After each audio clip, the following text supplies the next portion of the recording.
Assalamualaikum warahmatullahi wabarakatuh. Bapak dan Ibu, saya lihat di ruangan ini pesertanya cukup kompleks. Ada yang mungkin masih S1, tapi juga banyak kayaknya ini sudah S2. Bahkan ada kolega saya itu dari Unisba, Pak Hendro. Selamat sore. Ini Pak Hendro, dosen psikologi dari Unisba, yang kebetulan juga bersama-sama saya waktu di UIN Bandung.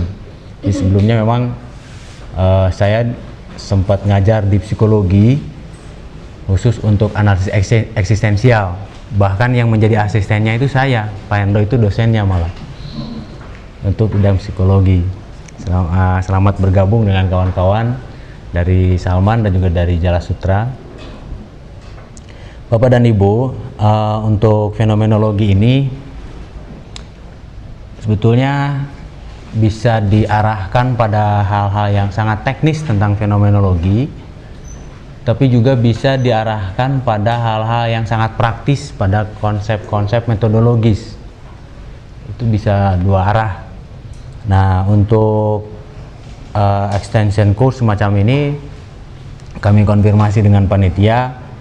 Nampaknya karena beragam, maka kita akan sepakati dari sejak awal dari fenomenologi itu lahir, kemudian sampai kepada akhir dari fenomenologi. Bahkan nanti bisa kita ramu apakah fenomenologi kita bahas dalam bentuk praktis atau dalam bentuk teoritis.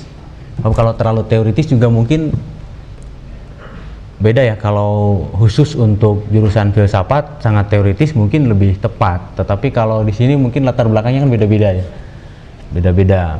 Ada yang mungkin dari ilmu sosial, ada yang mungkin dari teknik, ada yang mungkin dari psikologi, tanpa mengurangi keberartian dari fenomenologi itu yang memang lahir banyak dari psikologi, tapi dalam banyak hal juga bisa digunakan, terutama dalam konteks metodologi, terutama yang S2, S3 itu yang kemudian mengambil penelitian atau disertasi atau tesisnya kualitatif, itu sebetulnya sangat berguna untuk pendasaran metodologi kualitatif. Nah, jadi bisa diarahkan ke sana. Nah, ini tergantung kebutuhan. Kebetulan kalau model semacam ini kan tidak terlalu banyak dalam satu kelas gitu katakanlah ya. Jadi bapak-bapak dan ibu-ibu bisa melakukan semacam konsultasi berdasarkan kebutuhan yang sedang dihadapi, apakah itu dalam konteks praktis atau teoritis. Mungkin nanti panitia juga tidak hanya sekedar terlalu mengharapkan pada saya di sini, sebab saya lihat pengajarnya juga banyak yang memang spesifikasi di bidang fenomenologi cukup qualified gitu. Jadi intinya bukan hanya sekedar presentasi seperti kuliah begitu ya, tapi seperti coaching klinik lah katakanlah begitu. Dan mungkin juga nanti dari peserta dan bapak-bapak ibu sekalian, kalau di sini kemudian ada Pak Hendro ya mungkin, atau yang lainnya, saya kira itu nggak jadi soal. Nah, kita sharing saja. Yang jelas bukan dalam konteks perkuliahan yang sifatnya formal begitu ya.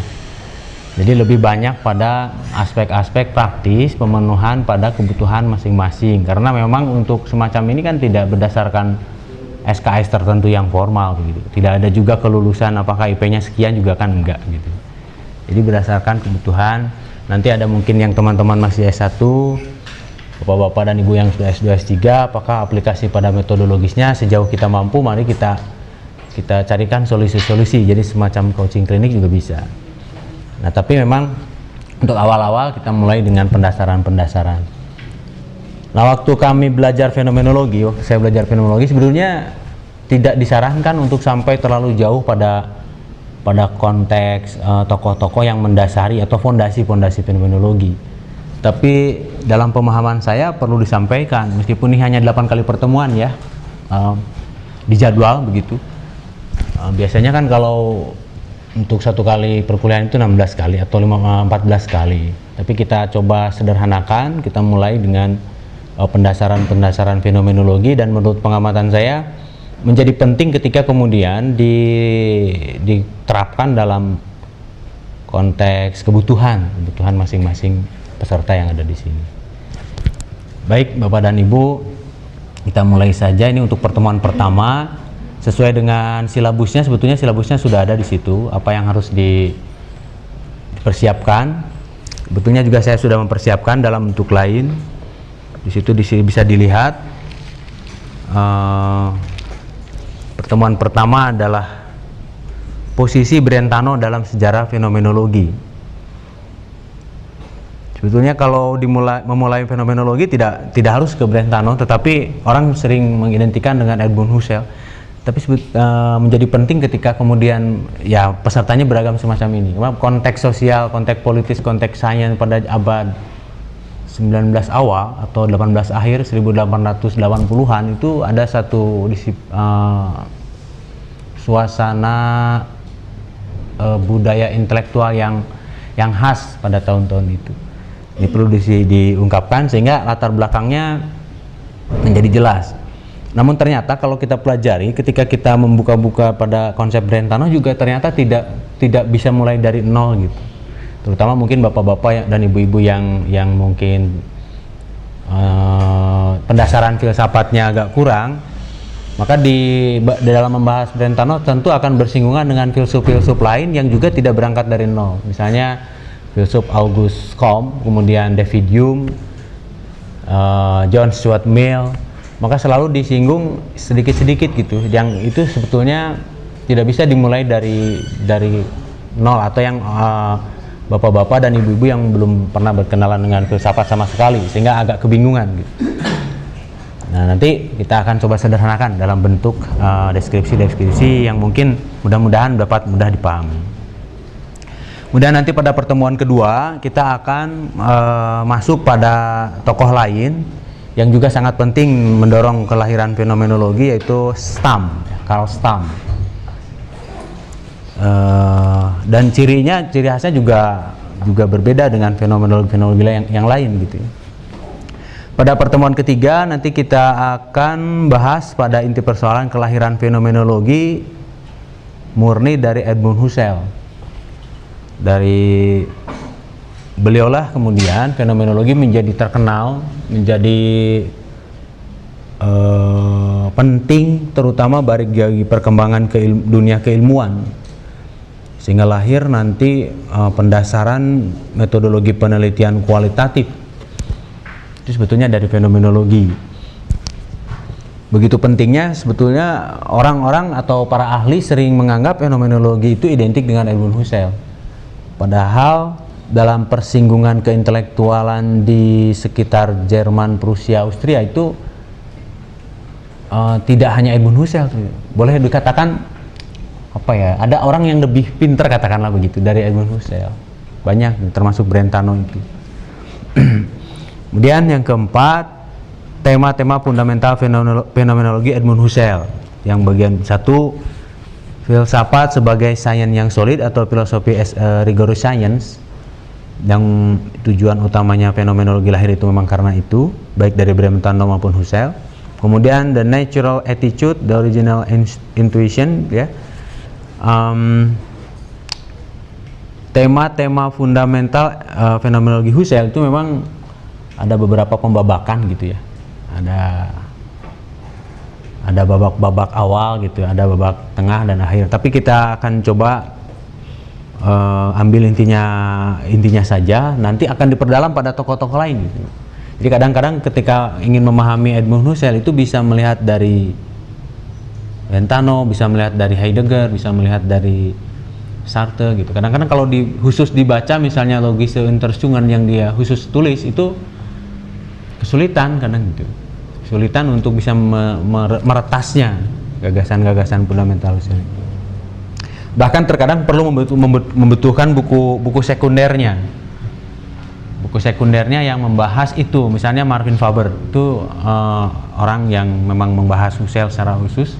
Nah, justru ketika membaca buku Logical Investigation dalam bahasa Inggrisnya atau Logische Untersuchungen itu sulit sekali untuk menemukan fundament-fundament dari fenomenologi. Tapi ketika dibahas orang oleh Marvin Faber itu sangat jelas, sangat rinci. Kemudian pertemuan kelima kita akan bahas tema-tema fundamental fenomenologi yang kedua, eidetic reduction, phenomenological reduction, dan seterusnya. Kemudian pada pertemuan ke-6 kita bahas fenomenologi eksistensial. Bapak-bapak dan ibu-ibu mungkin sudah dapat ini ya, silabus lah katakan begitu, acuannya agar tidak persis, tidak monolog begitu maksudnya, tidak monolog. Jadi nanti kita kalau di silabus kan ada juga kepustakaannya, beberapa buku yang barangkali dimiliki, ya mungkin ada yang memiliki, atau dalam versi bahasa Indonesianya seperti yang sudah banyak dibaca orang, yang menjadi buku wajibnya itu dari Brouwer, itu bagus juga, psikologi fenomenologi itu. Nah itu bisa dibaca, atau dari punya Burton yang bahasa Indonesianya tentang fenomenologi juga bisa dibaca. Jadi di silabus itu ada buku acuan-acuan pokok yang menjadi standar pembahasan fenomenologi. Nah saya kutip yang pertama dari Marvin Farber, itu The Foundation of Phenomenology. Kemudian dari Joseph Kokelman, itu Phenomenology, the Philosophy of Edmund Husserl and its Interpretation. Jadi buku itu lebih praktis karena diinterpretasikan oleh berbagai disiplin ilmu. Kemudian untuk yang membutuhkan metodologi itu bisa dibaca di Clark Mustakas Phenomenological Research Methods. Ada satu buku khusus yang membahas tentang metodologi penelitian berdasarkan fenomenologi yang ditulis oleh Clark Mustakas, yang sedang menyusun S2 disertasi atau tesis, yang kebetulan metodologinya kualitatif, itu banyak membantu. Tapi terkadang ketika berbenturan ya dengan pembimbing atau dengan ini yang kebutuhan bacaannya sudah ke akhir gitu ya, bukan di Clark Mustakas, itu berbeda. Seperti Spiegelberg itu dia runut lagi pada teknis-teknis yang sebetulnya sudah agak jauh dari substansi fenomenologi gitu. Nah pada waktu yang lalu kemudian saya menyajikan tentang dasar-dasar prinsip dasar kualitatif berdasarkan fenomenologi. Itu banyak yang tidak paham prinsip dasar objektivitas dalam fenomenologi kualitatif, sehingga orang mengatakan kualitatif tetap tidak akan pernah objektif, padahal yang diinginkan fenomenologi itu objektif gitu. Itu karena sumbernya berbeda.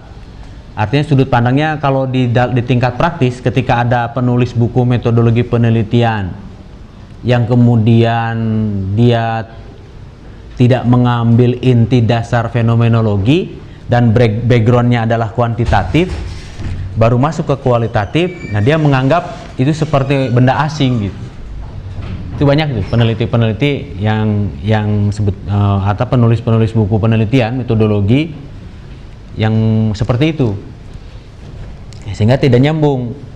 Lalu kalau dikatakanlah didiskusikan misalnya, pada dasarnya kualitatif itu naturalistic sciences, juga masih banyak orang berdebat apakah betul apa enggak, bahkan lalu menganggap tidak bisa, naturalistic sciences kan itu induktif murni misalnya begitu, kasusnya itu salah satunya itu jadi perdebatan, padahal yang diinginkan substansi dasarnya sama, cuma pendekatannya yang berbeda, epistemologi pendekatannya yang berbeda.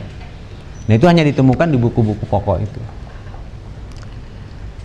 Bapak dan Ibu, ada satu tulisan yang juga menjadi populer lah di kalangan para filsafat, pemerhati filsafat atau pakar filsafat. Herbert Spiegelberg itu menulis The Phenomenological Movement. Jilid 1, jilid 2 itu lengkap. Itu sudah tahun 60-an itu dibuat, tapi itu semacam babon untuk belajar fenomenologi. Nanti bisa didapatkan mungkin dari panitia, sebab silabusnya sudah diserahkan. Tapi yang terjadi, saya justru minta silabus lagi ke panitia, sebab laptop saya hilang kemarin itu.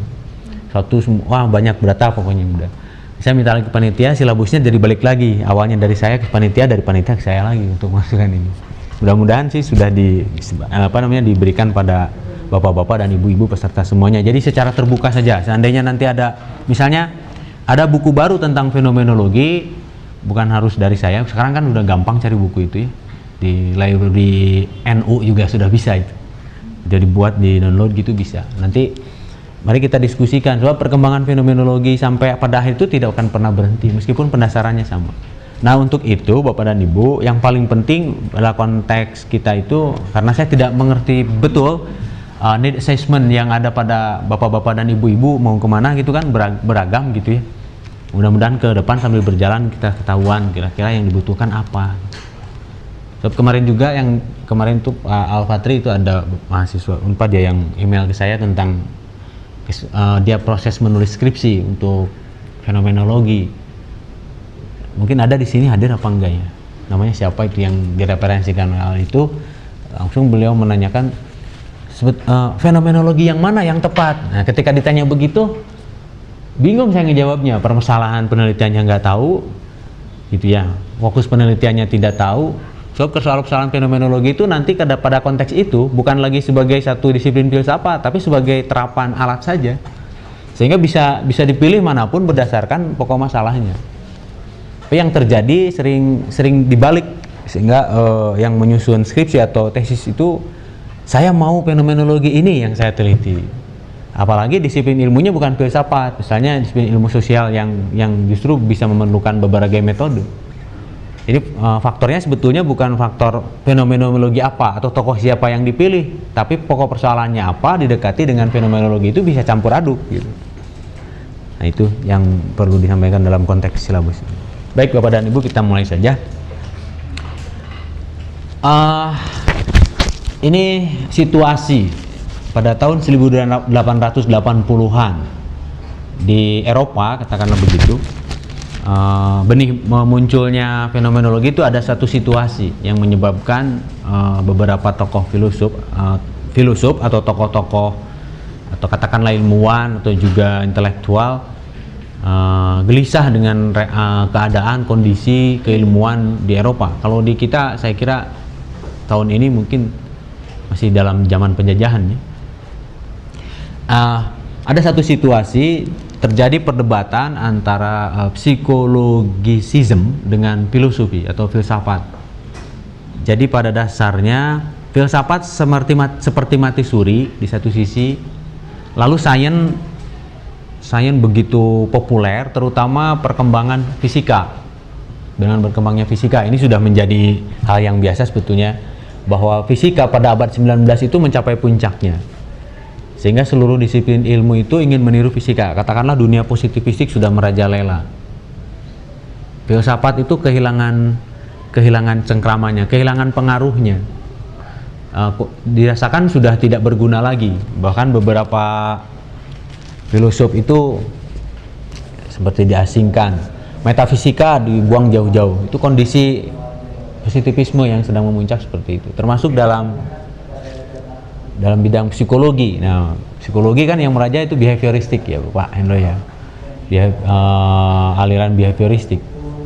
Nah, ada satu tokoh yang kita kenal ya, John Stuart Mill itu filsuf psikologis orang Inggris ya, yang mengembangkan psikologi dengan cara-caranya tersendiri. Nah, kalau di Jerman itu ada Wundt, Sigwart, and Lipps. Nah, setelah itu ada lagi generasi berikutnya masih di Jerman, Natop, Brentano, Stam, dan ini kalau orang Inggris menyebutnya Frege, tapi kalau orang Jerman Frege. Itu ahli matematik ya, ahli matematika. Mereaksi atau membahas psikologisisme dari Lipps. Jadi pengaruh filsafat psikologis awalnya dari Inggris. Kemudian berkembang ke Jerman. Di Jerman beberapa tokoh lahir di sini, ada Wundt, ada Sigwart, ada Lipps. Nah, tokoh setelah itu meskipun satu zaman tapi generasi pemikirannya berbeda. Itu ada Natop, Brentano, dan Stam, lalu Frege. Kalau Frege saya lebih suka menyebutnya Frege saja. Kalau orang Jerman katanya sih disebutnya begitu, katanya begitu. Frege itu ahli matematika formal.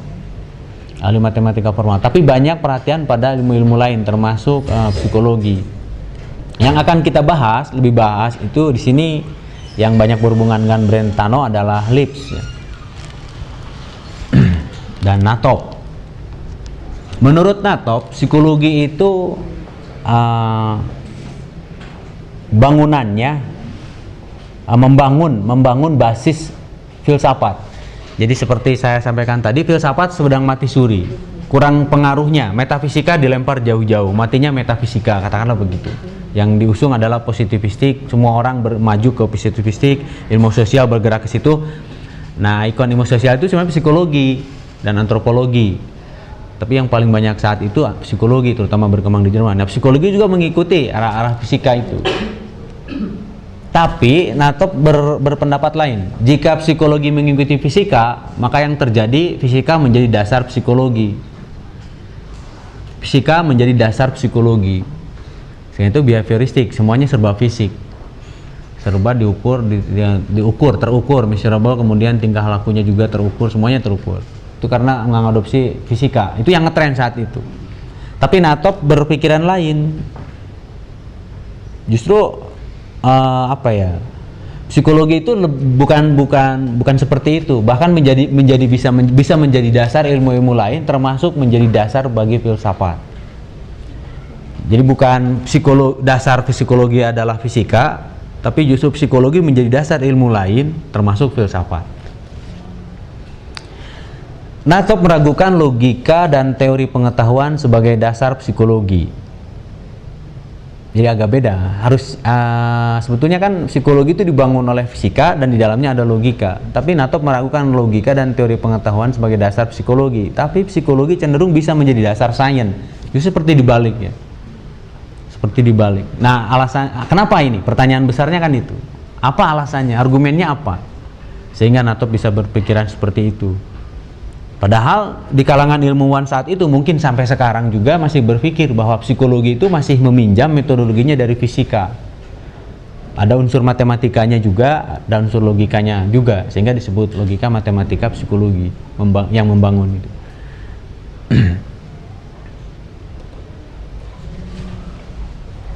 Tren psikologisisme. Ada satu persoalan berarti, problem of logic and theory of knowledge. Berarti kalau Natop berpikiran begitu, masih ada persoalan sebetulnya siapa mendasari siapa menjadi pertanyaan besar. Ternyata yang penganut psikologi, yang paham psikologi dan penganut psikologisisme itu mengatakan psychical fact. Ini bukan psychical fact, tapi physical fact. Ini salah ya. Bukan psychical fact tapi physical fact, atau law of knowledge, hukum-hukum atau teori atau dalil dalam pengetahuan itu sebetulnya intinya adalah object of investigation for psychology. Jadi kalau dalam fisika misalnya ini adalah spidol gitu. Dalam fisika atau dalam kimia, dalam fisika hanya dilihat benda fisiknya.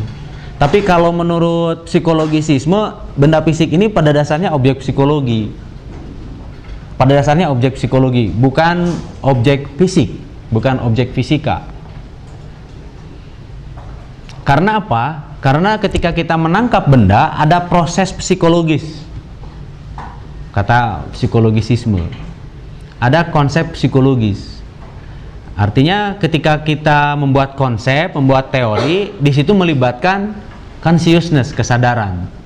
Artinya gampangannya begini, tidak mungkin ilmuwan tidak punya kesadaran atau tidak punya kekuatan berpikir gitu untuk menyusun sebuah teori yang berdasarkan fisika. Batu itu gampangnya, batu itu keras. Itu kan karena ada kesadaran dari subjek, dari yang mengamati lalu berpikir, oh iya ya, batu itu keras, berbeda dengan roti atau apem gitu. Karena ada kesadaran. Jadi bukan letaknya bukan di objek batu atau spidolnya, tapi proses hubungan antara manusia dengan objek itu melibatkan psikologi. Makanya physical fact, fakta-fakta fisik atau hukum-hukum dalam teori atau dalil-dalil dalam sains pada dasarnya adalah melibatkan atau hasil investigasi psikologis. Karena melibatkan kesadaran. Kesadaran di sini bukan sadar dalam arti dari pingsan lalu sadar gitu, tidak. Tapi pelibatan berpikir. Ada upaya untuk berpikir. Pasti berpikir kan, ketika kita menganggap batu itu keras ya karena hasil pikiran keras batu itu. Jadi konsep keras itu sebetulnya konstruksi kesadaran, konstruksi psikologis, bukan semata-mata wujud dari objek yang objektif terpisah dari kesadaran itu. Berarti something objective must be investigated by consciousness. Sesuatu yang objektif itu harus diselidiki oleh kesadaran. Tapi dalam kacamata naturalistik atau ilmu alam atau fisika, yang objektif itu kan terpisah ya, dari objek dipisah dari subjek gitu. Nah, jadi bagaimanapun juga subjek harus betul-betul meredam kesadaran, emosi semuanya, dan asumsinya, kesepakatannya adalah objek terpisah dari subjek. Itu dalam fisika. Tapi dalam psikologisisme yang mencoba merumuskan konsep benda-benda fisik dengan cara baru, menganggap tidak mungkin terjadi pemisahan yang tegas antara objek dengan subjek, karena itu melibatkan kesadaran. Oleh karena itu, sebenarnya sesuatu yang objektif itu merupakan penyelidikan kesadaran. Nah, ada yang menarik dari filsafat sains itu, Richard Rorty. Richard Rorty mengatakan, sebetulnya tidak ada yang objektif, yang ada itu ilmuwan sepakat bahwa itu objektif gitu. Jadi kalau sepakat itu berarti bukan objektif sebetulnya. Itu dalam neopragmatisme. Nah, saya melihat juga mungkin Richard Rorty itu mengambil dalil-dalil dari Nathop dan kawan-kawan itu. Jadi sebetulnya tidak ada yang objektif, yang ada ilmuwan sepakat bahwa itu yang dikatakan objektif itu terpisah dari subjek. Kalau kesepakatan berarti solidaritas, kata Richard Rorty itu. Kalau solidaritas kan berarti tidak ada yang objektif. Kalau tidak sepakat, nah, maka akan terjadi clash. Itu dalam bahasa yang lain, dalam konteks filsafat sains. Berikutnya, jika dalam konteks filsafat psikologi itu mendasari bangunan-bangunan filsafat, maka sebetulnya filsafat itu tersusun atas scientific ideas, ide-ide ilmiah. Nah, jadi di sini sudah kelihatan kalau orang yang sudah mengerti fenomenologi sudah paham. Jadi sebetulnya tujuan fenomenologi itu kan mengilmiahkan filsafat. Jadi membangunkan filsafat yang sudah mati suri supaya laku lagi, kira-kira gitu. Karena awalnya sudah nggak laku, sebab filsafat itu identik dengan hal yang abstrak, metafisika, seperti itu. Sehingga nggak laku. Lalu lari ke positivisme. Kata orang filsafat, positivisme juga filsafat, sama-sama saja sebetulnya. Cuma filsafat yang mana? Jadi substansi filsafat menjadi kurang laku saat itu. Lalu ada sekelompok ilmuwan yang mencoba membangun dasar-dasar epistemologi filsafat dengan membalikan keadaan berdasarkan perkembangan ilmiah. Oleh karena itu, filsafat sebetulnya tersusun atas scientific ideas, ide-ide ilmiah.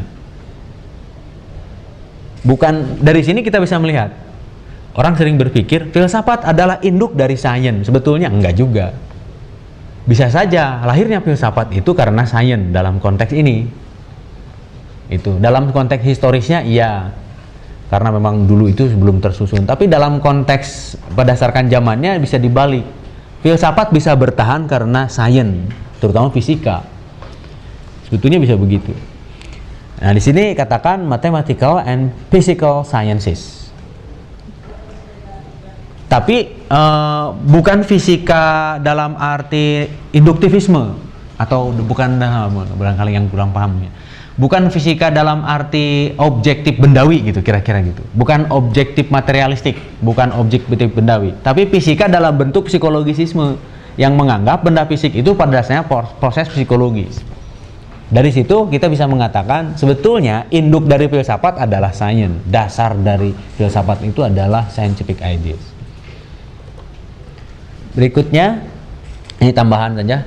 Geometri itu fakta fisik. Geometri itu fakta fisik yang bergantung pada pemahaman psikologis gambaran geometris seseorang. selama ini kan kita ini dalam konsep filsafat matematika ada aliran matematika formal dan ada aliran matematika empiricism. Nah, matematika itu murni logika tanpa harus ada bentuk fisiknya, tanpa harus dialami, sehingga disebutnya a priori. Geometri itu a priori murni, a priori dalam arti bukan murni yang Immanuel Kant, tapi a priori yang tidak perlu pengalaman. Misalnya begini, segitiga itu tidak perlu digambar sama kaki atau sama sisi, tapi orang sudah tahu segitiga a priori, tidak perlu ada bendanya.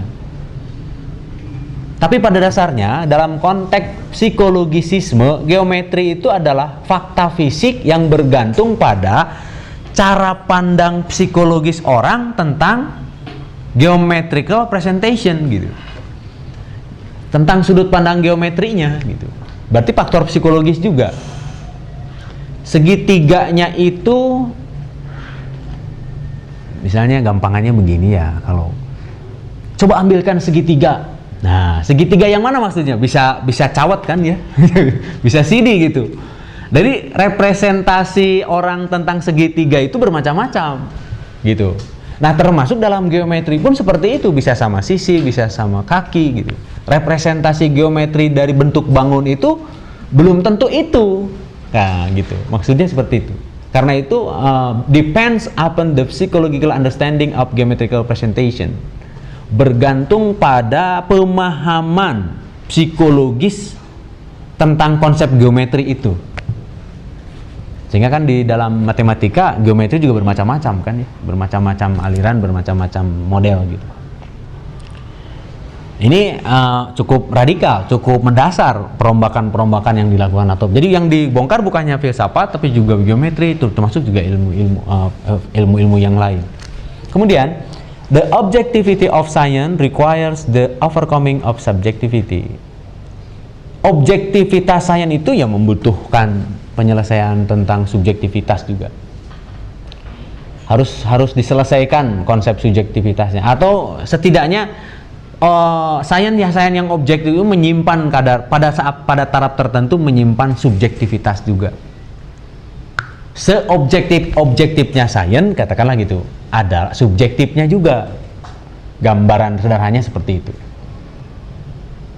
Jadi tidak pernah ada yang mutlak objektif, karena selalu menyimpan subjektif. Mengapa begitu? Sebab selalu melibatkan gambaran atau interpretasi psikologis dari seseorang, dari ilmuwan. Itu tidak bisa tidak. Jadi dalam sesuatu yang objektif menyimpan juga subjektivitas. Baik, kita mulai dengan Brentano. Itu pendasaran suasana psikologisisme yang muncul saat ini. Jadi boleh dikatakan ada perubahan dasar dalam konsep sains karena orang-orang yang komitmen di bidang psikologi itu memahami dasar psikologi dengan cara yang filosofis, sehingga berani untuk membongkar konsep-konsep dasar keilmuan secara umum dan termasuk juga filsafat. Kita lihat sekarang Brentano, karena topik kita kan posisi Brentano dalam konteks fenomenologi. Ada dua karya utama dari Brentano. Yang pertama ini psikologi from empirism standpoint. Psikologi standpoint, titik tolak empirisme adalah psikologi. Tapi ditranslate-nya jadi realism and the background of phenomenology. Ini terjemahannya. Sebetulnya dua buku ini tidak diterbitkan seperti buku yang terbit utuh gitu. Jadi boleh dikatakan unpublished sebetulnya. Boleh dikatakan tidak terbit. Baru diterbitkan itu lebih banyak anumerta, setelah meninggal banyak diterbitkan. Jadi seperti catatan-catatan. Itu ada manuskripnya dalam bentuk catatan-catatan tulisan tangan gitu ya. Dan yang kedua, Vom Ursprung sittlicher Erkenntnis, diterjemahkan jadi The Origin of Knowledge of Right and Wrong. Ini ada konsep psikognosi, kemudian fenomenologi, tapi nanti kita akan jelaskan berikutnya. Nah, berbicara dua buku ini, kalau yang pertama, di situ kita lihat sebetulnya dasar ilmuwan, semua ilmuwan saat itu dasarnya empirisisme, positivistik gitu. Pada dasarnya itu. Cuma ada kelompok ilmuwan yang mengembangkan empirisisme atau positivistik dengan cara-cara baru, dengan pandangannya sendiri lah, katakanlah begitu. Yang termasuk Brentano ini. Nanti kita akan lihat setelah ini new empirisisme baru model Brentano. Jadi pada dasarnya karena pengaruh fisika sangat kuat, semua ilmuwan itu pasti punya dasar fisika yang kuat. Termasuk para filosof, trennya itu rata-rata alumnus ilmu fisika, kimia, kemudian matematika. Tapi kalau di Indonesia kan kebanyakan teolog ya. Filosof itu teolog kebanyakan. Tapi juga Brentano ini seorang bishop juga, ya, seorang teolog juga. Dari dua karya ini bisa kita lihat sebetulnya para ilmuwan masih dicengkram oleh empirisisme, tapi pemahaman empirisisme beragam, dan Brentano salah seorang yang mengembangkan empirisisme dengan caranya sendiri.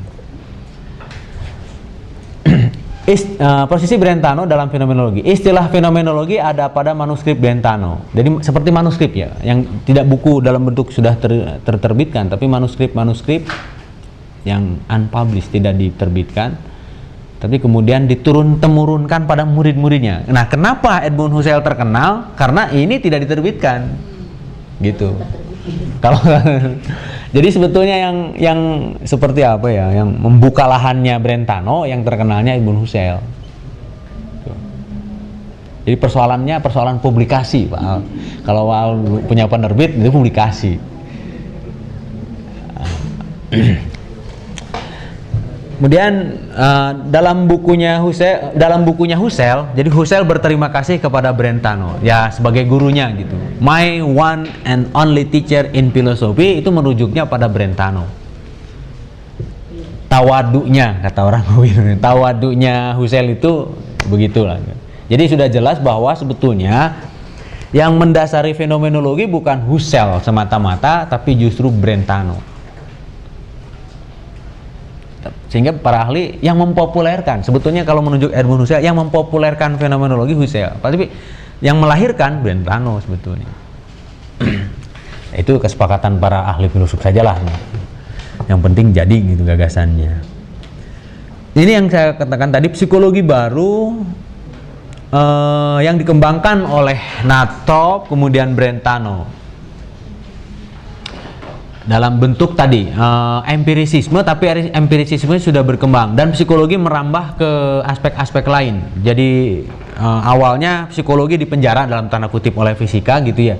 Lama-kelamaan psikologi memberontak gitu, sehingga bisa menjadi pendasaran bagi ilmu-ilmu lain. Psikologi baru memungkinkan menjawab pertanyaan metafisika. Kenapa memungkinkan menjawab metafisika? Pertama, didukung oleh fakta masih ada, tidak dibuang. Tapi kalau filsafat metafisika dibuang jauh-jauh pada zaman positivisme sampai positivismologi karena fakta diabaikan. Ontologi mati jelas itu. Pembahasan ontologi metafisika. Tapi untuk psikologi masih ada celah untuk membahas hal yang bersifat metafisika, terutama dalam relasi jasmani rohani, kemudian kemungkinan keabadian atau hidup abadi gitu ya. Hidup setelah mati itu masih mungkin dibahas oleh psikologi. Sehingga dulu kalau tahun 90-an itu kan beberapa psikolog di Indonesia seperti Zakiyah Darajat menulis bukunya itu ilmu jiwa judulnya, bukan psikologi. Tapi kemudian tahun 90-an itu waktu saya kuliah psikologi, saya mengatakan psikologi itu apa sih? Ilmu jiwa. Saya dimarahin oleh dosen, bukan ilmu jiwa, nggak bisa diteliti kan gitu. Ilmu gejala tingkah laku. Nah, itu trennya seperti itu. Tapi dengan konsep ilmu jiwa itu sebetulnya memungkinkan menjawab metafisika dalam konteks filosofis.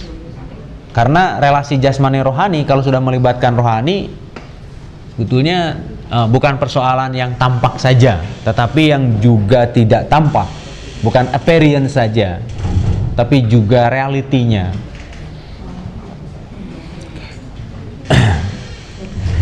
Kemudian titik tolak psikologi baru adalah empirisisme, tetapi dikomunikasikan dengan ideale Anschauung atau ideal intuitions.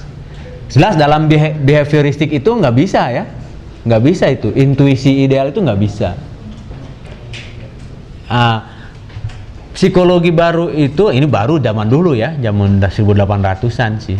Psikologi baru zaman itu, zaman Brentano itu, empirisme dikombinasikan dengan konsep ideale Anschauung, intuisi ideal. Tentu dalam kacamata positivistik atau behavioristik, psikologi behavioristik ini tolak mentah-mentah, pasti ini. Thorndike, Pavlov dan kawan-kawan ya mungkin itu pasti menolak mentah-mentah. Kemudian juga mengadopsi, bukan memberikan tempat gitu bagi pembahasan tentang love, goodness, cinta, kebaikan gitu. Apa mungkin ya dibahas dalam psikologi? Nggak mungkin, tapi sudut pandangnya tidak psikologi behavioristik. Ethical perspective itu dibahas dalam konsep psikologi baru. Berarti pendekatannya non-inductive sense, bukan induktif dalam bentuk perampatan fakta-fakta, menumpuknya fakta-fakta gitu. Tapi meskipun satu fakta, tapi interpretasinya melibatkan intuitif ideal intuitif, intuisi yang murni, katakanlah begitu. Kita belum jelaskan intuisi murni seperti apa, tapi katakanlah itulah. Feeling, perasaan, cinta itu bisa diungkap, konsep cinta, konsep goodness gitu, kebaikan dan seterusnya. Sebetulnya pada zaman itu tidak bisa dibahas, sebab konsepnya harus teramati, terukur, dan itu perspektif induktif. Akumulasi fakta-fakta menjadi penting pada induktif sense itu, pada kacamata induktif ya, pendekatan induktif. Bertumpuknya fakta-fakta, semakin banyak fakta gitu bisa menjadi penting. Jadi kalau ibu-ibu belanja ke pasar membeli mangga gitu, semakin banyak mencoba dalam konsep induktif semakin valid gitu. Membelinya nggak usah, tapi mencobanya misalnya. Orang mencobain satu-satu. Tapi dalam perspektif psikologi tidak begitu. Ada faktor intuisi yang menentukan. Kemudian kita pertajam dalam perdebatan descriptive psychology versus genetic psychology. Descriptive psychology atau psikognostik tadi ada ya, psikognostik itu oleh Brentano dikolaborasikan sedemikian rupa dengan genetic psychology, bukan dibenturkan, tetapi bukan mencari siapa yang benar yang salah. Nah, Brentano justru mencari solusi dengan membenturkan itu. Descriptive psychology is based primarily on careful intuitive consideration of the structural properties of the phenomena as to general feature and specific characteristic. Deskriptif psikologi itu intinya mempertimbangkan struktur-struktur fenomena dalam bentuk utamanya penentuan-penentuan fakta, logika, dalam bahasa lain kesadaran itu.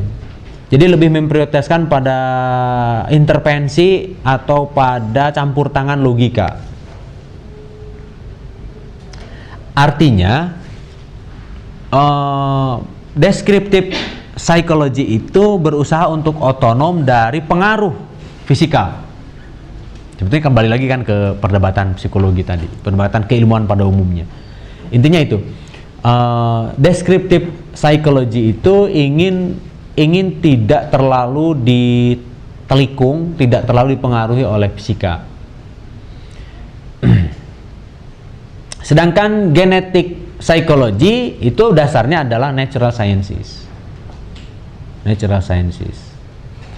Nah, bagaimana Brentano kemudian menyelesaikan itu? Menurut Brentano, pengamatan itu awalnya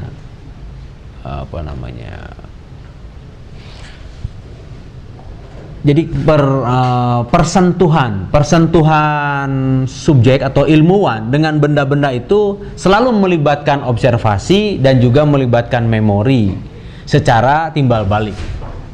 Itu. Jadi tipe pengalamannya bukan pengalaman yang terpisah semata-mata, jadi bukan genetik psikologi, Dan bukan semata-mata deskriptif psikologi yang cenderung mungkin kalau diperlebar itu akan sampai pada gejala-gejala metafisis. Tapi pada dasarnya terjadi timbal balik. Selalu diawali dengan observasi dulu. Jadi maksudnya gini, jika kita menganggap bahwa ini plastik, pasti kita melakukan observasi dulu, minimal melibatkan mata atau melibatkan indera untuk menyentuh bahwa ini plastik. Tidak langsung ujug-ujug dengan tanpa menyentuh itu kita menyebut plastik. Jadi maksudnya, ini objektif loh, ini plastik. Tetapi objektifnya itu tidak pernah langsung terpisah dari subjek. Sebab ketika kita menyebut plastik, pasti kita ada satu observasi, ada satu tindakan yang harus mau tidak mau bahwa subjek harus bersentuhan dengan benda itu. Jadi katakanlah begini ya, itu batu, bagaimana kita tahu itu batu kalau kita tidak pernah mengetahui itu batu, gitu. Jadi selalu kadang mengetahui itu batu itu karena ada perspektif observasi, gitu. Itu gabungan tipe pengalaman yang menggabungkan antara deskriptif psikologi dengan genetik psikologi.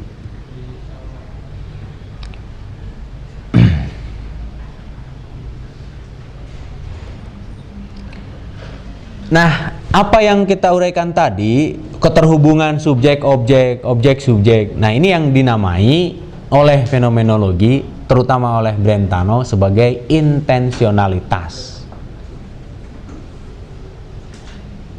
Intensionalitas awalnya muncul dari psikologisisme, kemudian menjadi dasar bagi fenomenologi psikologis. Maka betul Brouwer itu menulisnya fenomenologi psikologi, psikologi fenomenologi. Jadi dasar, sumbangan terbesar atau dasar dari fenomenologi adalah intensionalitas, dan sumbangan Brentano pada fenomenologi itu ya konsep intensionalitas terutama.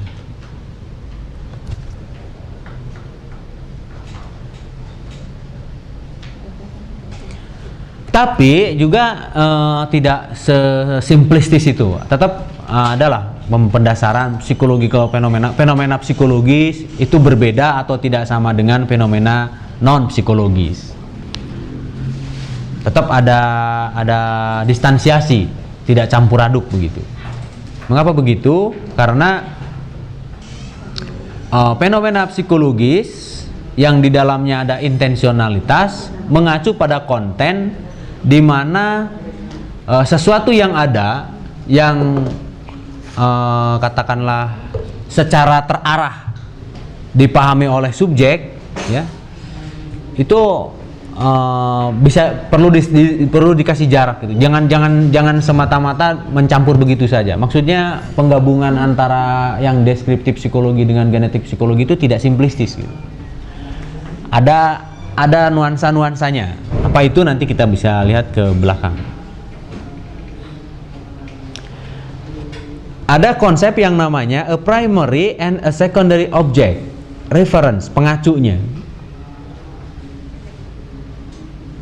Nah, primary object atau secondary object, primary object itu objeknya, secondary object ya subjeknya.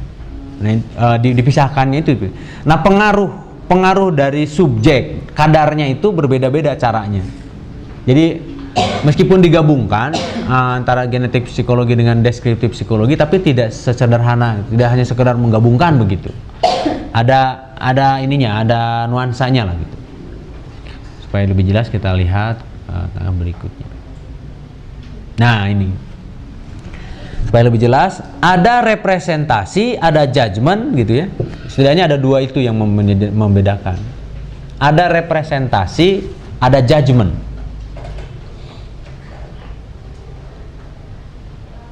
Dan yang ketiga ada love and hatred atau Lieben and Hassen, desire, feeling dan sebagainya. Tapi yang paling penting untuk menjelaskan tadi, penggabungan tadi, memisahkan distansiasi supaya tidak terkesan simplistis, itu ada representasi dan ada judgment.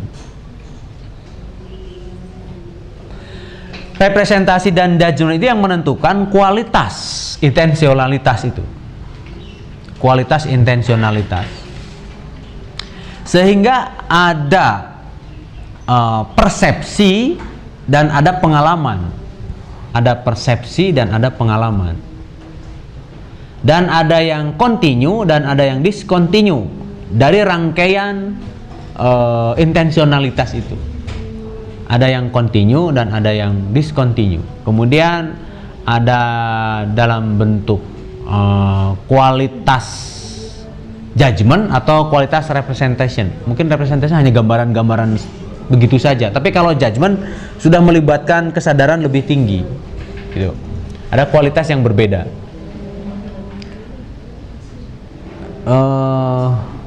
Kalau kita mengamatinya sepintas itu kan discontinue, tapi kalau terus menerus direnungkan maka continue. Nah, kualitasnya lain. Kalau direnungkan pasti melahirkan judgment, tapi kalau sepintas hanya representasi saja. Seperti kalau dalam John Locke itu ada sensasi, ada refleksi, ada primary qualities, ada secondary qualities. Sebetulnya ini juga ngambil dari empirisisme sebetulnya. Kualitasnya berbeda. Tingkat aktivitas subjeknya atau tingkat berpikirnya itu beda. Kesungguhan totalitas berpikirnya beda.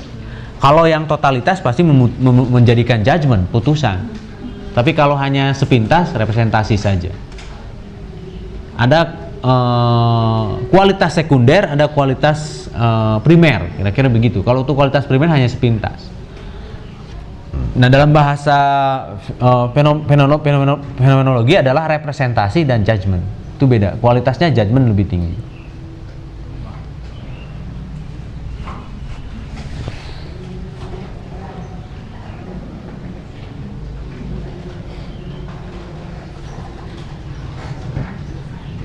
Tapi representasi dan dua-duanya putusan tidak seluruhnya bergantung pada induksi. Pokoknya induksi yang tadi yang numpuk-numpuk fakta itu bukan hanya pada zaman sekarang itu banyak dipertanyakan, tapi juga zaman abad 18 itu sudah banyak dipertanyakan. Tidak seluruhnya bergantung pada induksi. Waktu tidak berpengaruh. Jadi sekarang, dulu, yang akan datang gitu ya, future, past dan present itu tidak berpengaruh. Yang penting justru sekarangnya itu, hit and nangnya itu. When we represent, not when we judge it. Present event representation. Jadi representasi atau judgment saat itu. Jadi sekali lagi kualitas intensionalitas, keteraraan subjek objeknya berbeda. Ada representasi, ada judgment. Nah, gitu. Kalau representasi sekilas, judgment lebih mendalam. Tetapi baik representasi maupun judgment itu tidak bergantung lagi pada metodologi induksi. Dan artinya juga tidak memperhitungkan waktu. Yang paling penting sebetulnya memperhitungkan waktu juga, tapi waktu yang paling utama adalah present, kekiniannya. Di situ dan saat itu. Tidak di yang lalu tidak diperhitungkan. Yang akan datang juga tidak diperhitungkan. Karena itu nanti ada fenomenologi khusus yang membahas tentang waktu. Heidegger itu ya, membahas tentang waktu. Sein und Zeit itu membahas khusus tentang waktu. Itu catatan yang pertama berkaitan dengan tingkat intensionalitas itu. Ada representasi, ada judgment. Representasi dengan judgment kualitas experience-nya berbeda, tetapi pada dasarnya sama dua-duanya. Catatannya itu tidak bergantung pada induksi dan tidak memperhitungkan waktu. Yang jelas harus saat ini dan di sini. Kemudian yang ketiga, ini tambahan, dimensi etis dari konsep intensionalitas itu ada analog antara emosi dengan atau apa namanya, nilai-nilai etis yang lain gitu. Seperti kalau begitu, emosi, cinta, benci pada dasarnya emosi dan itu sama pada dasarnya gitu. Mungkin pada konsep etis yang ortodoks itu dibedakan, cinta itu baik, benci itu jahat, kira-kira begitu ya. Tapi pada konsep ini dengan melihat pada dasar dari intensionalitas, dua-duanya sama, yaitu emosi, dan dua-duanya melibatkan superioritas individu. Kalau cinta superioritasnya terlalu sayang, kira-kira begitu. Kalau benci terlalu kehel dan sama-sama superioritas. Jadi bukan dimensi baik dan tidak baik. Jadi orangnya akan beginilah. Orang mencintai seseorang pun bisa jadi negatif. Artinya cinta tidak selalu positif, benci tidak selalu negatif. Kira-kira begitu. Analoginya dibegitukan. Jadi tidak ada yang absolut tentang nilai dalam konteks itu. Cinta pada suatu saat bisa jadi negatif. Aduh, jadi pusing gara-gara cinta, kudu apel padahal hujanan misalnya gitu. Dan jadi balai gitu kan. Jadi faktor yang negatif. Benci juga bisa menjadi hal yang positif dalam penerapannya, kira-kira benci ini dengan matematika itu karena saking bencinya saya harus kursus matematika, kata seorang siswa, kan jadi bagus itu. Nah, jadi ada dimensi etisnya, jadi ada muatan dimensi moral yang relativistik. Tidak ada nilai yang absolut. Kemudian dimensi ontologis, divine being ini juga tidak terlalu penting karena agak pendalaman saja. Divine being atau pengada yang tertinggi itu disebutnya multiple entities, sesuatu yang independen dari non psychological fenomena. Berarti dia psychological fenomena, irrealia. Real itu nyata, fisik. Irrealia nyata tapi tidak fisik. Thought, state of affair, gitu ya. Relation, universals, ideals, values, and norms itu sebetulnya irrealia. Jadi konsep-konsep yang abstrak itu irrealia, harusnya tanda kutip irrealia, real tapi tidak ada wujudnya. Existence of rest, sesuatu yang ada tanpa wujud itu, real things selalu melibatkan real thinkers. Real things and real thinkers itu dilibatkan dua-duanya. Universal being and non-being, possibility and necessity could exist only as taught by such real thinker. Objek itu bukan sesuatu yang materi saja. Objek bisa sesuatu yang tidak materi. Ini sebetulnya membahas ulang apa yang dikatakan oleh René Descartes. Bahwa yang ada itu dipisahkan dari benda fisik, yang non fisik dipisahkan, kemudian Descartes mengambil substansi res cogitansinya sebagai sesuatu yang non fisik. Nah, ini tambahan saja. Being tidak menunjuk pada physical object, tetapi sebagai satu ensia rationis atau fictitious entities, kesatuan yang hayalan gitu. Ini sebetulnya saya jadi berpikir tentang Lacan itu. Ketika Lacan mengatakan yang nyata itu sebetulnya bukan yang nyata. Yang nyata itu bukan yang nyata. Yang nyata itu yang diinginkan, itu yang real.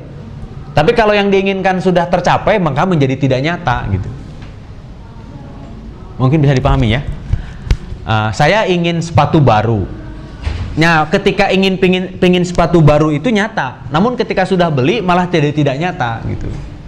Jadi kenapa? Karena yang penting desire-nya itu, kata Lacan itu. Nah, saya jadi teringat konsep itu ada hubungannya juga dengan ini.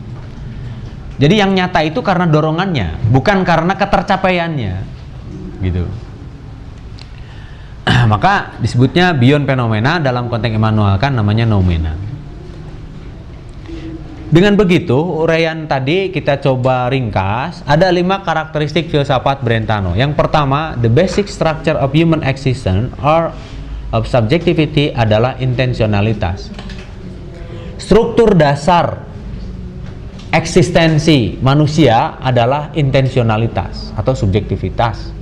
Subjektivitas itu intinya intensionalitas. Intensionalitas itu terjemahannya apa? Kira-kira apa ya? Saya lebih menyebutnya yang paling mudah itu manteng. Bahasa Sundanya itu manteng. Manteng, kalau orang main layangan, manteng gitu. Antara layangan dengan itu manteng. Terarah. Intensionalitas itu terarah. Dalam bahasa Sundanya itu manteng. Nah, struktur dasar manusia secara ontologi sebagai eksisten itu sebetulnya ada yang namanya subjektivitas, tapi intinya adalah mantengnya itu, intensionalitasnya itu, bukan kesadarannya. Kalau dalam konsep Descartes kan kesadarannya. Ketika kesadarannya tidak manteng pada sesuatu di luar dirinya atau juga dirinya tidak dikatakan sebagai objek, itu kata Descartes masih substansi manusia, res cogitan itu begitu. Itu bedanya dengan Descartes di situ. Tapi kalau Brentano, kesadaran itu pasti akan melibatkan sadar akan sesuatu, itu intensionalitas. conscious of something, selalu ada sadar akan sesuatu. Apakah sesuatu itu ada di dalam dirinya atau di luar dirinya? Tapi kalau René Descartes, manusia itu substansinya kesadaran, a thinking thing. Manusia itu adalah sesuatu yang berpikir, sesuatu yang berpikir. Tapi tidak dipersoalkan, berpikir tentang apa nggak dipersoalkan, pokoknya berpikir. Tapi kalau Brentano, manusia itu adalah sesuatu yang berpikir sesuatu. Ya, kira-kira begitu bedanya. Kalau Descartes itu yang penting orang itu berpikir itu sudah eksis. Nah, tapi kalau Brentano, orang berpikir itu pasti berpikir sesuatu, itu baru eksis. Tidak mungkin dia berpikir tentang non sesuatu, kira-kira begitu. Namanya intensionalitas. Dua, semua intensional, tindakan intensionalitas selalu mengacu pada sesuatu yang nyata. Nah, dengan catatan yang real itu tadi, yang real itu kan ada tanda kutipnya. Real meaning everything that comes from concrete intuition or that can be presented. Nah, jadi yang real itu bisa dalam bentuk intuisi konkret. Intuisi konkret juga tidak dalam bentuk fakta fisik sebetulnya. Dan juga bisa dalam bentuk fisik. Semua intensi, semua tindakan keterarahan, semua tindakan manteng gitu. Selalu mantengnya itu ada sesuatu gitu. Selalu ada mengacu pada sesuatu yang real. Nah, realnya itu bisa, katakanlah bisa fisik, bisa non fisik, bisa abstrak, bisa konkret, kira-kira begitu.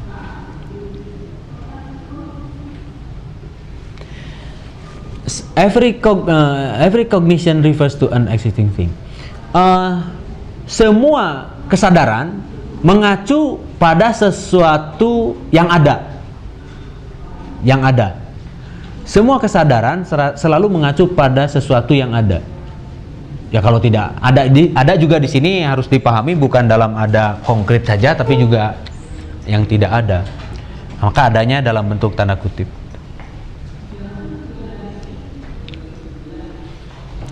Sesuatu yang ada dalam bentuk yang sesuatu yang ada yang tidak konkret bisa lebih ada daripada yang ada dalam bentuk yang konkret.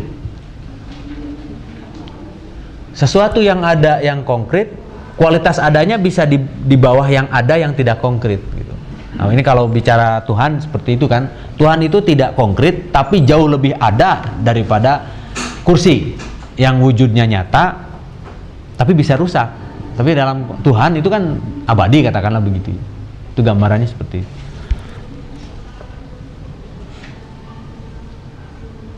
Every existence is a single or individual thing. Ini sangat egois ya ini. Pengada atau kesadaran dalam konteks ini atau manusia itu sesuatu yang individual sifatnya. Sesuatu yang sangat personal, individual.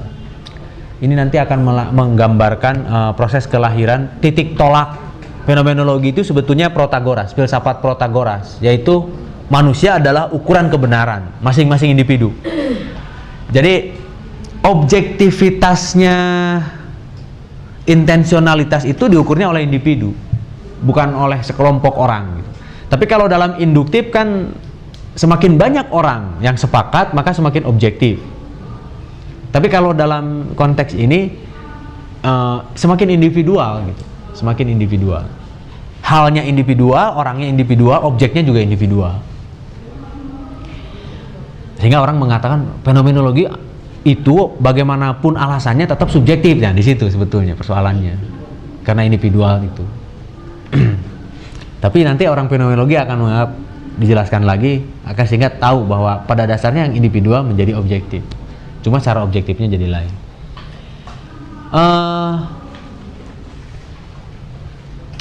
Semua kesadaran atau kognisi, katakanlah kecerdasan, kognisi, katakanlah tindakan-tindakan berpikir gitu, itu memiliki the existence as something general. Nah ini setiap kesadaran itu kalau menyadari sesuatu, nah sesuatu itu bisa dimaknai secara general, secara universal, meskipun individual.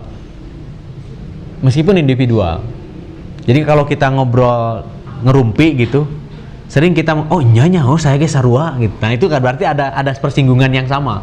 Maka makna yang dibicarakan meskipun individual bisa menjadi general, tapi generalnya tidak diukur dari kuantitas, dari persinggungan kebermakluman itu. Misalnya kalau ngobrolin tetangga gitu ya, wah gue eta mah gitu saya benar sarua gitu kan. Nah kebermakluman itu jadi ada persinggungan sehingga menjadi objektif gitu. Namanya intersubjektif, nanti akan menjadi intersubjektif. Ketika mengatakan oh iya ya nah itu kebermakluman, saya memahami cara berpikir yang saya ajak itu meskipun individual, tapi pengalamannya bisa di-share kepada kita, bisa dibagi sehingga kita mengatakan oh iya ya gitu. Berarti objektif gitu, meskipun dalam aspek-aspek tertentu menjadi tidak. Inilah 5 dalil filsafat Brentano. Intinya intensionalitas dan kognisi. Intinya intensionalitas dan kesadarannya itu selalu mengacu pada sesuatu. Yang paling mudah dibedakan itu dengan Descartes. Kesadaran bagi Descartes itu terpenjara, tidak penting sesuatunya, sebab sesuatunya merupakan substansi yang lain. Tapi substansi yang paling penting adalah kesadarannya, maka disebutnya a thinking thing, sesuatu yang berpikir. Sesuatunya tidak penting. Tapi kalau Brentano, manusia itu adalah sesuatu yang berpikir tentang sesuatunya itu harus penting, di luar dirinya itu harus penting. Itu bedanya di situ. Asumsi Brentano tentang fenomenologi. Asumsi kita dalam cara tentang Brentano tentang fenomenologi. Pertama, Brentano memperluas empirisisme dengan memperdalam makna pengalaman karena menggunakan metode non-induktif, bukan positivistik murni, bukan behavioristik murni, tapi juga dengan cara-caranya tersendiri yang sangat menurut saya sangat filosofis, tidak sekedar metafisis murni, tidak sekedar tidak mengada-ada atau tidak hanya sekedar cari sensasi gitu. Kemudian yang kedua, memperluas pengalaman dengan struktur esensinya dan hubungan antar objek materi dengan struktur esensinya apa? Intensionalitas. Memperluas pengalaman dengan struktur esensinya, yaitu hubungan antara objek dengan subjek, hubungan antar objek atau materi atau subjek dengan objek, namanya intensionalitas. Berarti kalau ini ke sini menemukan acuan intensionalitas ini sebetulnya adalah struktur esensi pengalaman. Dalam empirisisme yang ortodok tidak ada pelibatan itu. Pengalaman itu harus sense, harus dalam bentuk sense, terindra. Jadi kesadarannya tidak dilibatkan, kesadaran si subjeknya. Tapi yang paling jelas itu kerja indranya, penglihatan, perasa dan seterusnya mungkin gitu. Tapi justru struktur logikanya tidak masuk. Tapi kalau dalam Brentano bukan hanya indrawi, bukan hanya keterlibatan indrawi, tapi keterlibatan kesadaran reflektif pun dipentingkan. Namanya intensionalitas. Mengembangkan atau memperbarui psikologi deskriptif.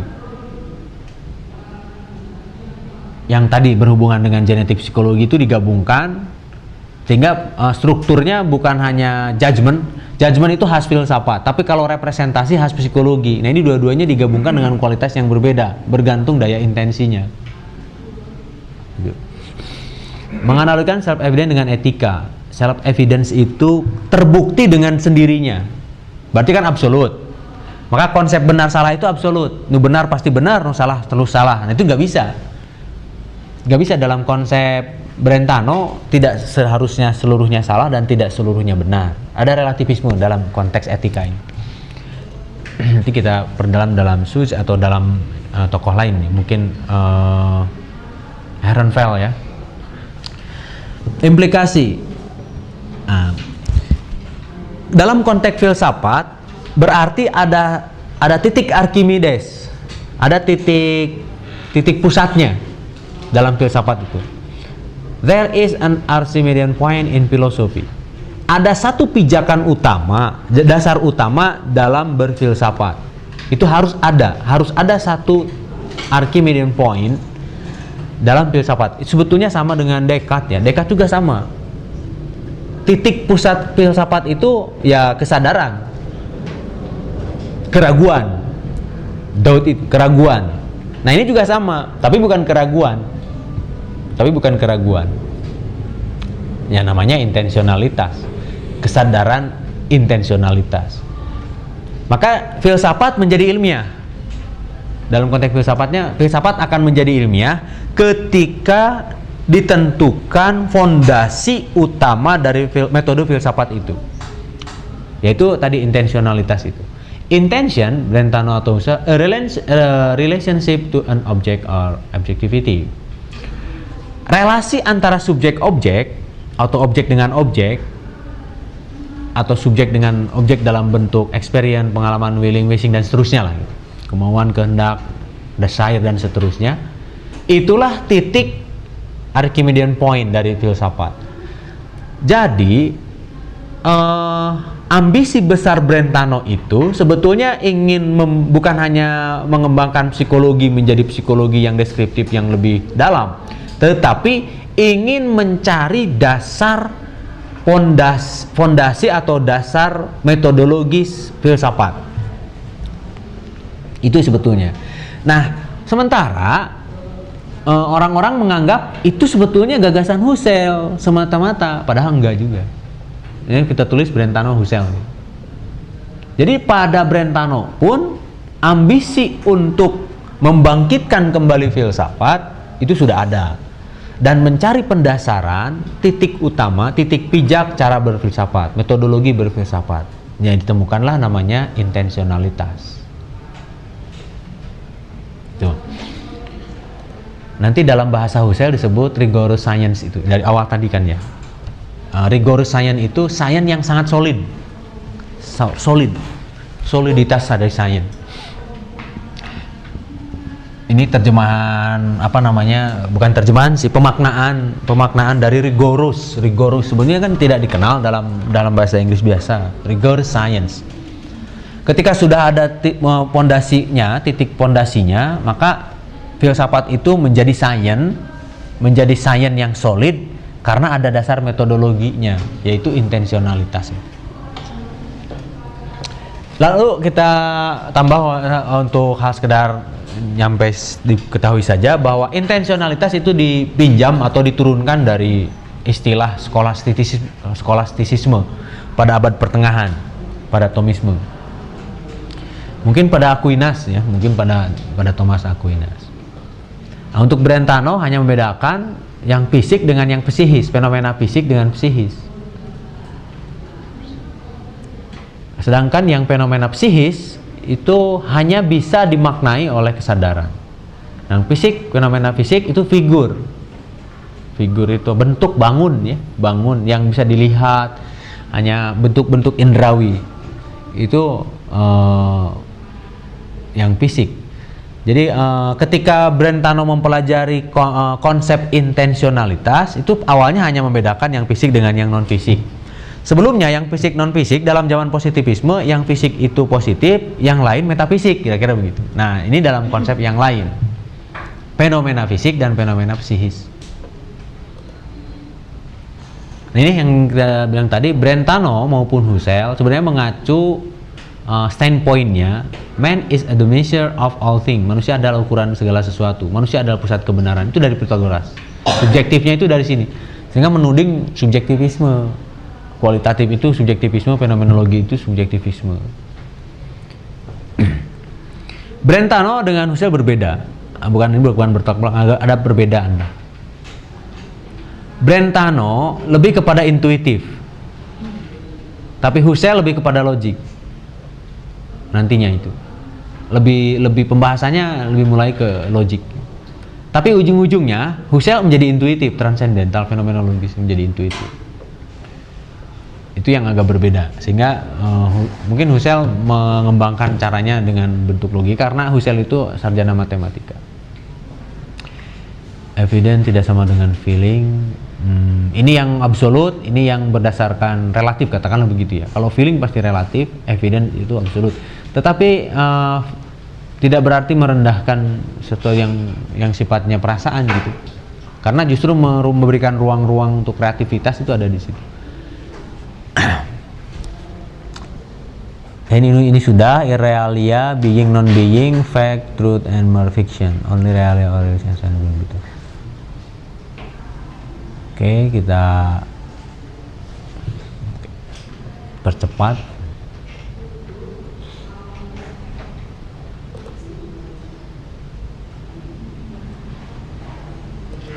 Saya kira itu untuk sementara ini, Bapak-bapak dan Ibu-ibu sekalian. Mudah-mudahan bisa ditangkap ya. Tadi sudah. Kalau disimpulkan, bukan disimpulkan, disederhanakan begitu. Posisi Brentano pada fenomenologi itu terutama dalam konsep intensionalitasnya itu. Jadi ruh dari fenomenologi ya sebenarnya intensionalitas itu, aktivitas kesadaran dalam bentuk intensionalitas. Yang berbeda dengan René Descartes bahwa aktivitas kesadarannya bisa dalam dirinya sendiri. Tapi kalau fenomenologi, intensionalitas itu selalu melibatkan subjek, sadar akan sesuatu. Itu yang paling penting. Di luar itu, Brentano berjasa dalam mengembangkan psikologi, terutama dalam mengembangkan filsafat, menjadi filsafat kemudian dihargai kembali, menjadi tren kembali dipelajari orang dan seterusnya. Dan terutama secara metodologi semakin kuat. Itu sementara ini yang bisa saya sampaikan. Silakan barangkali ada yang mau ditanyakan, Bapak dan Ibu sekalian. Mangga. Mungkin nanti tolong berikan ilustrasi tentang intensionalitas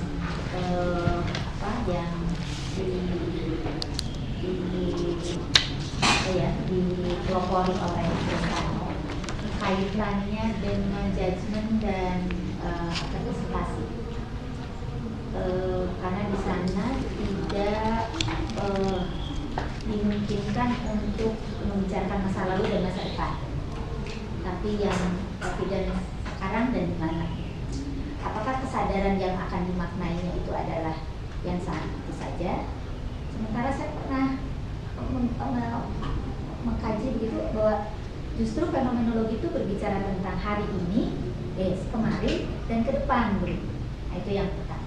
Kemudian setelah memang pernah membaca buku tentang psikologi fenomenologi, memang fenomenologi berangkat dari filsafat, dari psikologi, sehingga kajiannya seperti yang tadi disampaikan oleh Brentano. Tapi perkembangannya ini pemikiran iseng aja. Sekarang ini banyak orang psikologi justru tidak mengadopsi tentang fenomenologi. Bahkan ketika disodorkan itu mereka seperti kebingungan begitu, karena mereka yang biasa kita sebut dengan pola epistemologi yang sangat positivistik begitu. Semuanya behaviorisme kelihatannya. Nah, di mana missing linknya? Padahal psikologi lah Brentano melahirkan fenomenologi begitu. Versi ini sekedar pertanyaan iseng aja, Bu. Yang kedua yang iseng. Sementara itu dulu. Mau satu-satu atau sekalian buat? Tentang intensionalitas tadi, betul bahwa intensionalitas sesuatu yang terarah, yang matang, yang istiqomah integri harus berdiri mencermati sesuatu dengan penuh kesadaran. Dan di situ, pertanyaan saya mungkin terkait dengan konsep waktu tadi, seberapa lamakah yang disebut intensionalitas itu? Karena ada beberapa riset yang sering jadi sampaikan, katanya yang disebut fenomenologi itu adalah harus yang long term, yang dia mengalami itu dan menyadarinya consciousness itu sepanjang hidup dia. Tetapi ada juga yang pada saat itu atau pada periode tertentu ketika dia sedang manteng dengan sesuatu itu, bisa saja 5 tahun, bisa 10 tahun, bisa beberapa bulan. Apakah Brentano sudah memberikan sebuah batasan yang disebut intensionalitas itu seberapa lamakah sebetulnya yang kita bisa mengkategorikan ini sudah masuk ke intensionalitas dan ini bisa disebut sebagai fenomena, karena kalau tidak ada unsur intensionalitas itu hanya studi kasus biasa seperti itu. Ya,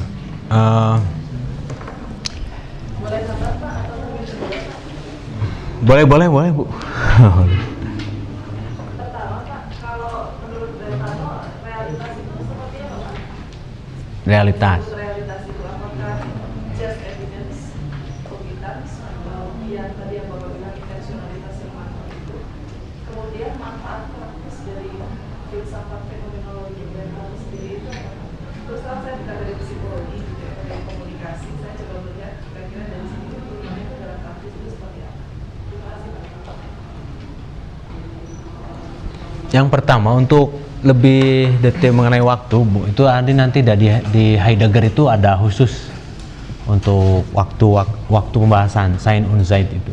Ada dan waktu. Nanti setelah Brentano, Ibn Husserl, nanti ada khusus pembahasan intensionalitas atau kesadaran atau fenomenologi tentang waktu. Tapi untuk Brentano itu memang lebih mengedepankan pada presentnya.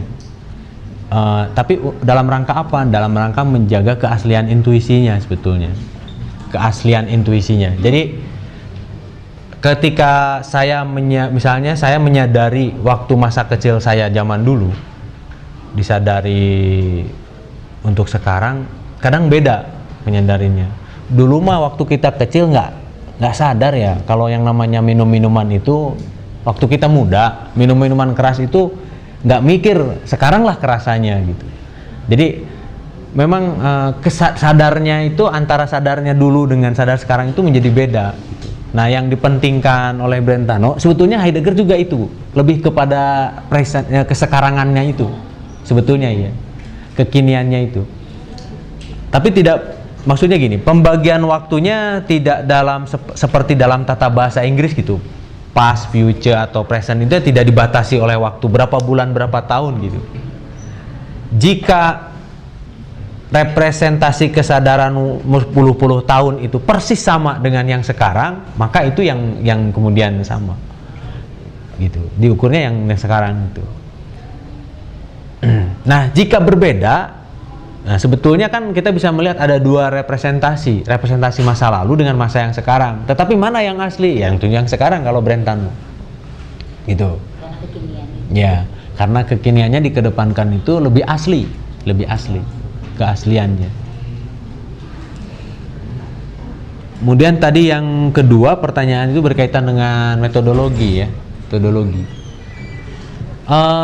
Saya kira itu persoalan tren, Bu, tren fashion saja.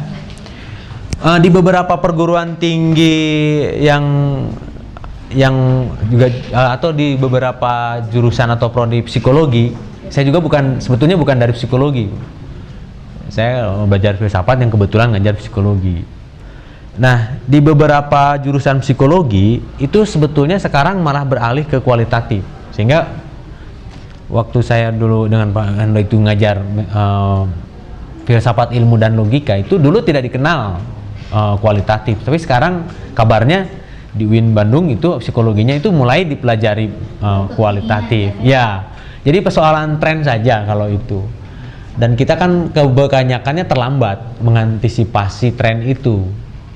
Nah, adapun ketika ada resistensi, ketika kualitatif masuk, kemudian beberapa psikologi, terutama kan bergantung pada karakter psikologinya mungkin ya. Kalau psikologi klinis mungkin agak lain gitu, menerima kualitatif gitu. Tapi kalau psikologi sosial saya kira tidak mungkin tidak kalau untuk sekarang gitu. Nah, melihat konteks itulah sebetulnya hanya persoalan waktu dan kondisi saja. Jadi itu persoalan lebih bukan pada benar tidaknya. Maksudnya kalau diteruskan pertanyaannya itu benar apa enggak? Nah, bukan pada soal ini, tergantung persuasinya saja. Cara persuasi dan tren kondisi situasi yang memungkinkan untuk itu diterapkan atau tidak. Jika tidak mungkin, tidak apa-apa, tidak mencerminkan salah benar. Jika mungkin diterapkan juga nggak apa-apa. Kebanyakan yang memang tidak memahami fenomenologi atau kualitatif memang karena awalnya terlalu kuantitatif oriented gitu, terlalu kuantitatif oriented. Tapi kasusnya ada yang awalnya kuantitatif sekali gitu, Bu. Ketika belajar kualitatif malah langsung berbalik, ada yang begitu.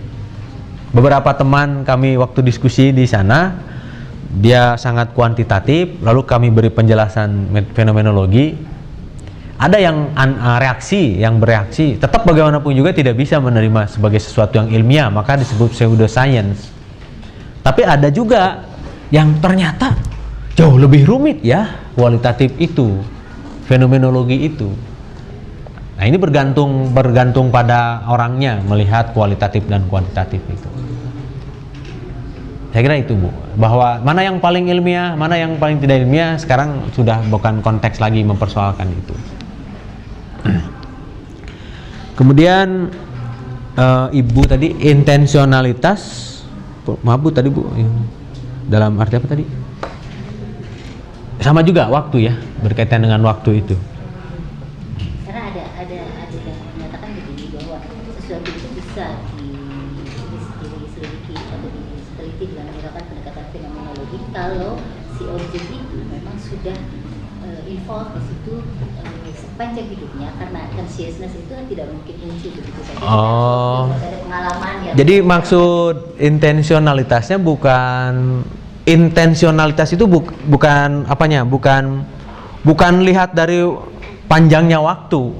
Semakin lama penelitian itu semakin valid misalnya begitu. Karena intens gitu, maksudnya gitu. Semakin intens, semakin serius, semakin lama, semakin valid misalnya. Sebetulnya bukan itu ukurannya. Sebetulnya intensionalitas itu semakin asli intuisi dirinya dengan objek itu berjalan, semakin bagus, semakin valid. Semakin deskriptif intuisinya dirinya dengan orang itu, meskipun waktunya tidak terlalu panjang, itu bisa jadi. Memang disarankan dalam praktis penelitian lebih panjang lebih bagus. Kalau ke lapangan semakin lama semakin bagus. Tapi yang dimaksud intens di situ bukan itu. Intens itu adalah yang dimaksud di sini bukan tingkat keseriusannya, bukan tingkat kelamaannya, tapi tingkat kemurnian hubungan subjek objeknya. Tingkat kemurnian hubungan subjek objeknya. Ukurannya apa? Bahwa yang digambarkan itu betul-betul memisahkan, nanti ada masuk ke wilayah berikutnya, ada eidetisnya, ada epokenya gitu. Nanti dipisahkan gitu. Ada. Jadi yang paling penting yang perlu kita pahami sekarang, intens di situ bukan lihat dari lama tidaknya. Meskipun sebentar, tapi betul-betul nangkap pada substansinya dan asli gambarannya, tidak imitasi gitu. Itu sudah intens, sudah intensionalitas. Gambarannya tingkat intensialitas anak-anak dengan orang tua itu sama-sama kualitasnya sama sebetulnya. Dunia anak-anak dengan dunia orang tua kan berbeda. Penghayatan anak-anak pada objek, penghayatan orang tua pada objek juga berbeda. Dua-duanya kualitasnya sama. Tidak menganggap bahwa yang orang tua itu jauh lebih intensionalitas, enggak sebetulnya. Keasliannya, ukurannya di keasliannya.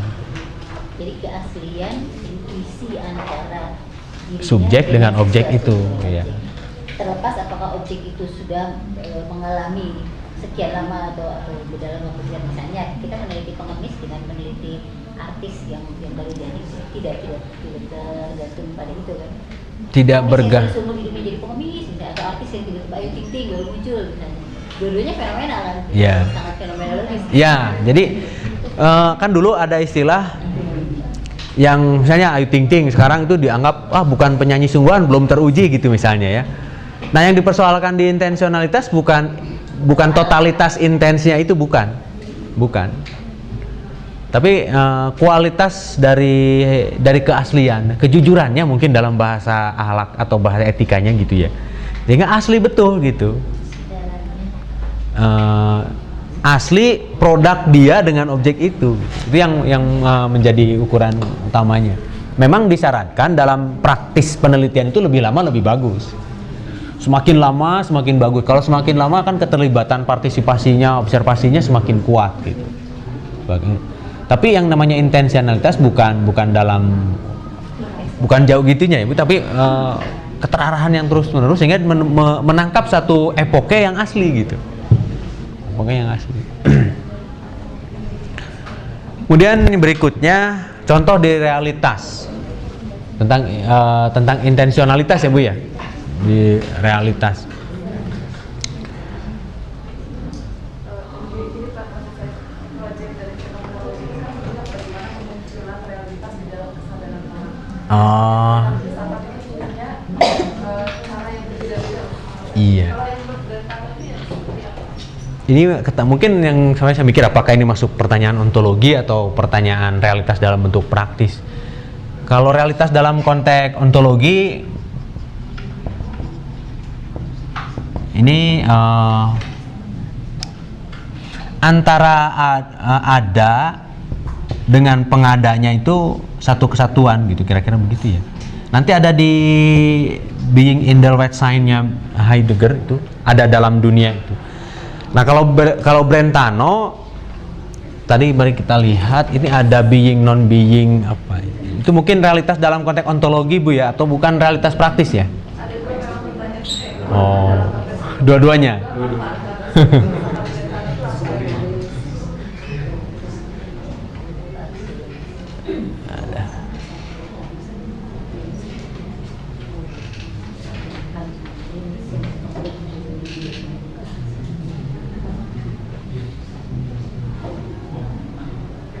Supaya lebih jelas ya.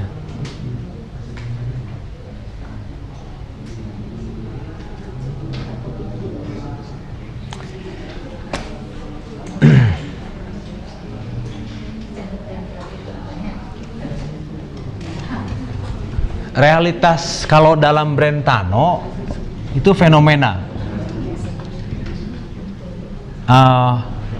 Kalau sudah fenomena berarti selalu bisa dipahami, Tapi fenomenanya bukan fenomena fisik saja, bukan gejala dalam bentuk fisik. Nah ini yang agak lebih mudah kalau dilawankan dengan konsep noumena. Nah ini juga realitas, ini realitas. Tapi kalau Brentano ini fenomena, tapi beda dengan fenomenanya Immanuel Kant. Kalau Immanuel Kant fenomenanya masuk dalam kategori ada 12 kategori.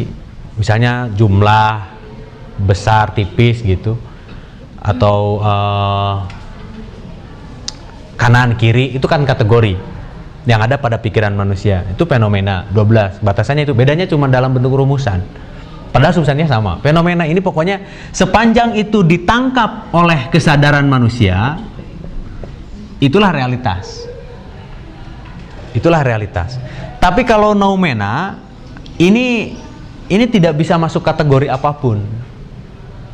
Misalnya noumena itu 1 atau 2. Tidak relevan pertanyaan itu. Sebab 1, 2 itu kategori dalam pikiran manusia. Jadi kalau bicara Tuhan, misalnya ini supaya gampang ilustrasi. Tuhan itu 1 atau 2. Kalau dianggap Tuhan itu fenomena, bisa pertanyaan itu masuk. Tapi kalau noumena tidak bisa. Sebab ini substansi yang tidak bisa ditangkap oleh manusia. Substansi yang tidak bisa ditangkap oleh manusia. Makanya sepanjang itu bisa dipahami oleh manusia, itulah fenomena. Itulah realitas dalam bentuk fenomena. Makanya disebutnya di situ being non being. Yang penting bisa ditangkap oleh manusia, bisa dipikirkan oleh manusia, bisa direnungkan oleh manusia. Konsep Tuhan itu 1 atau 2 atau banyak, semuanya fenomena. Tuhan yang sesungguhnya kan kita nggak tahu. Itu noumena. Nah, untuk Brentano, yang dimaksud realitas atau kenyataan atau pengada atau ada itu bukan noumena tapi fenomena. Sepanjang bisa dipikirkan, direnungkan oleh manusia. Bahkan lebih jauh, realitas itu adalah apa yang disadari secara intuitif oleh individu. Gitu. Jadi kalau dihubungkan dengan Tuhan, cara bertuhan seseorang, ya itulah realitasnya gitu. Bukan hanya sekedar bisa dipikirkan, tetapi yang menjadi milik dirinya secara khas, ya itulah yang realitas yang sesungguhnya. Yaitu yang paling mudah itu realitas anak-anak dengan realitas orang dewasa berbeda, tapi dua-duanya realitas. Sepanjang realitas itu dipahami oleh anak-anak dan orang dewasa. Biasanya anak-anak itu polos misalnya. Saya punya kisah, ini ilustrasi. Ada anak-anak pulang sekolah, anak-anak SD pulang sekolah hari gitu. Tata rucingan sok cing. Naon anu panjang hideung di antara dua selangkangan. Kedengaran sama orang dewasa, "Wis, tong jorok." Anak-anak nggak berpikir jorok, realitasnya beda. Naon cing bari heureuy bari seserian, itu kan PLN sedang benerin tiang telepon, naik angsrodan. Panjang hideung di antara dua selangkangan. Tapi realitas orang tua lain kan? Nah, dua-duanya realita, itu fenomena yang sangat khusus sebetulnya. Dua-duanya realita. Ini fenomena. Kalau nomena tidak bisa ditangkap. Pokoknya ada dan harus ada. Logikanya biasanya dengan logika bukan kontradiksi, logika paradoksal. Jika manusia tidak sempurna, Tuhan harus sempurna. Tapi tentang sempurnanya nggak bisa diuraikan, sebab nomena. Kalau dalam manuelkan. Tapi yang diturunkan oleh Brentano itu fenomenanya. Ada keterkaitan dengan Immanuel Kant, cuma bedanya kalau Immanuel Kant dengan kategori, kalau Brentano dengan intuisi, intensionalitas intuisi, keterarahan secara intuitif. Yang kedua tadi apa, Bu? Pertanyaan.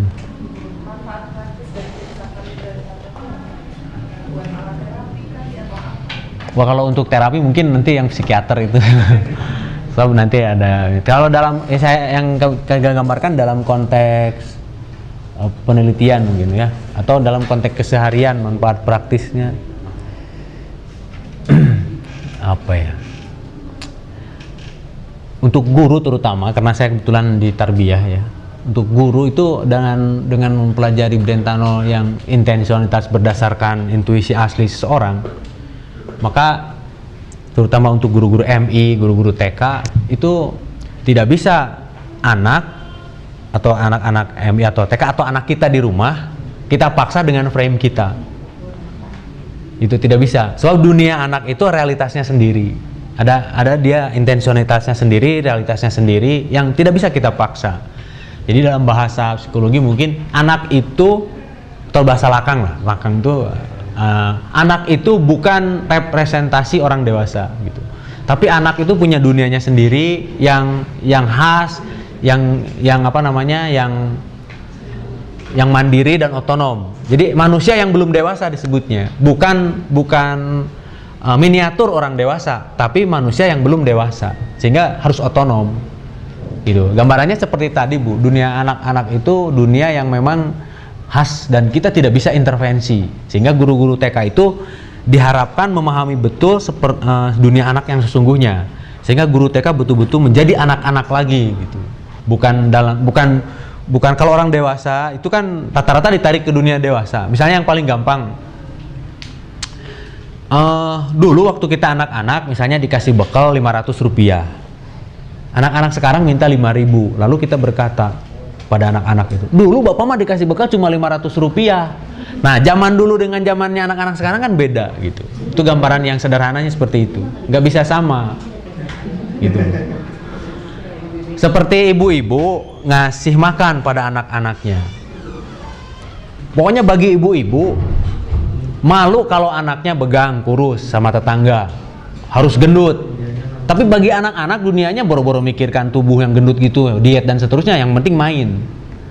Sehingga anak sedang main dipaksa oleh orang tuanya, dipaksa sampai nangis, pokoknya kudu makan. Akhirnya makannya masuk tapi tidak jadi daging, orang nangis kan stres jadinya.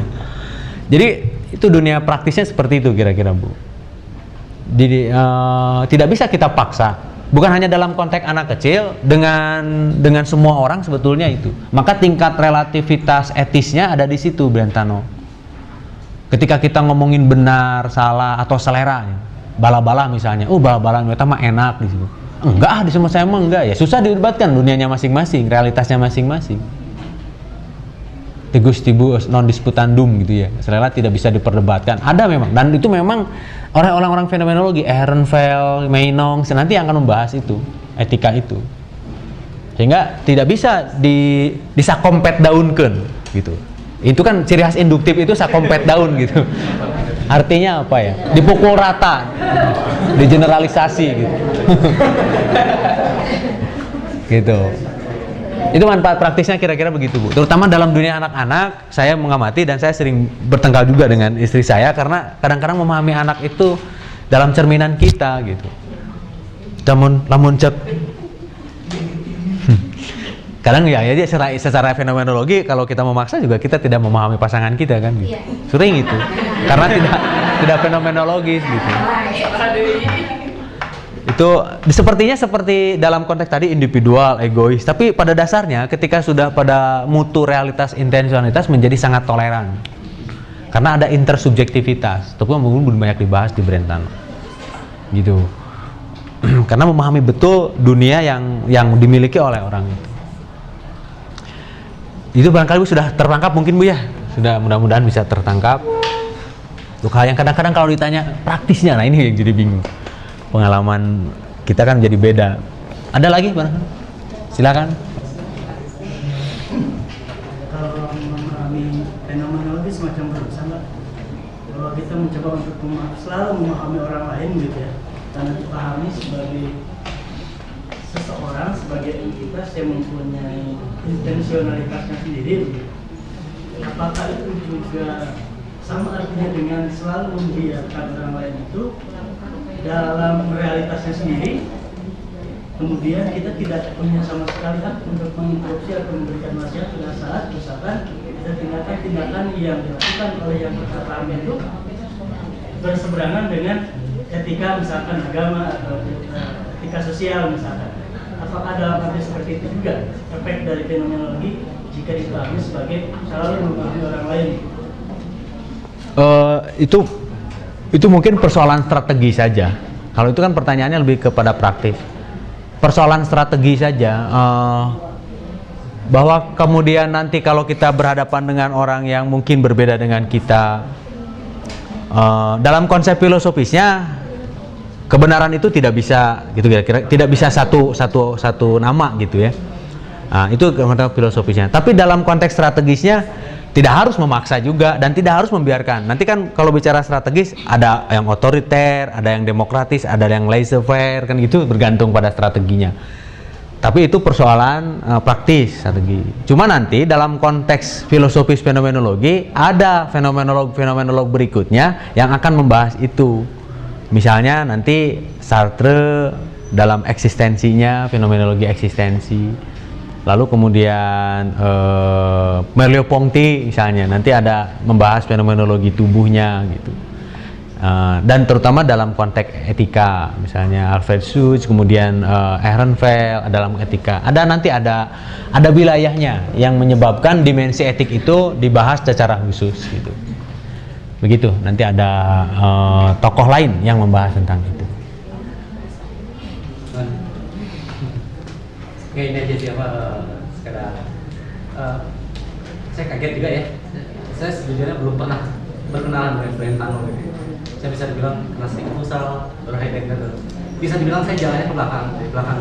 Saya tahun 2000-an saya kenal Pak Bambang, dikenal dengan hermeneutika, dan menurut saya sepanjang hidup saya belajar filsafat hermeneutika, filsafat yang paling membuat saya oleng gitu. Kayaknya kalau eksistensialisme, eksistensi melalui esensi enggak seberapa mengguncang. Tapi ketika hermeneutika mengatakan berpikir adalah menafsir adalah berprasangka, oleng gitu. Dan ketika dibongkar bagaimana subjek dengan objek kayak ini gitu ya, prasangka itu bagaimana bahwa manusia sudah selalu berini.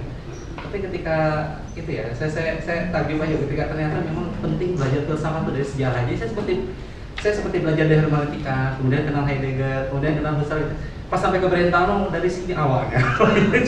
Si orang yang menghancurkan kaitan antara subjek dengan objek, bahasa itu bahwa manusia tidak pernah bahasa itu bukan bahasa itu bukan kacamata bening tapi kacamata berwarna gitu. Bahwa ketika manusia melihat antara subjek dan objek itu filsafat berabad-abad bicara subjek objek. Tiba-tiba sampai di ujungnya sampai ke cucu muridnya ke Gadamer dia bilang, "Tar dulu, di antara subjek dan objek ada bahasa." Dan tiba-tiba hancur semua objektivitas gitu kan.